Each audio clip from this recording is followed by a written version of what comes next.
জনগণের সম্পদ চুরি করেছে ওরা, লুণ্ঠন করেছে ওরা, দেশের সম্পদ বিদেশে পাচার করেছে ওরা। এরা দেশের দুশ্মন, জাতির দুশ্মনেরা। আমি গেঞ্জি পরে আপনাদের সামনে আসার মানে হচ্ছে যে আমি এই এলাকার মেহমান না। আজকে থেকে আমিও বাঁশখালীর একজন মানুষ।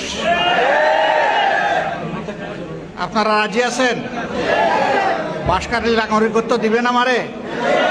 আলহামদুলিল্লাহ, আপনাদেরকে ধন্যবাদ। আসলে এটা আমাদের দুঃখ। দেশ স্বাধীনের আজকে হয়ে গেছে 50 বছরের ঊর্ধ্বে, 55 বছর।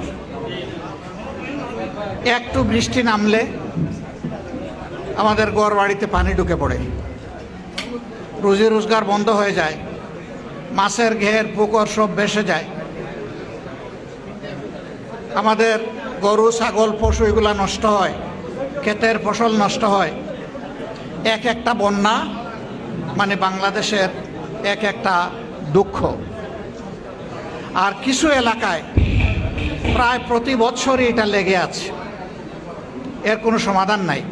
কেন থাকবে না? সমস্যা যেখানে, সমাধানও আছে সেখানে। যদি সত্যিকার অর্থে দায়িত্বশীল দেশপ্রেমিক কোনো সরকার দেশ চালায়, তাহলে কোনো সমস্যাই দীর্ঘস্থায়ী হওয়ার কথা নয়। কিন্তু আমাদের তো বছরের পর বছর লেগেই আছে। তার মানে কি? তার মানে হলো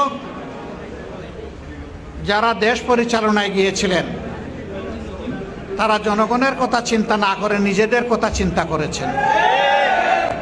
জনগণের সম্পদ চুরি করেছে ওরা, লুণ্ঠন করেছে ওরা, দেশের সম্পদ বিদেশে পাচার করেছে ওরা। এরা দেশের দুশ্মন, জাতির দুশ্মনেরা। এরা কারা?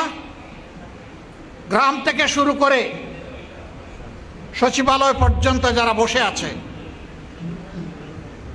গ্রামের মেম্বার থেকে শুরু করে যারা পার্লামেন্ট মেম্বার হয়েছে,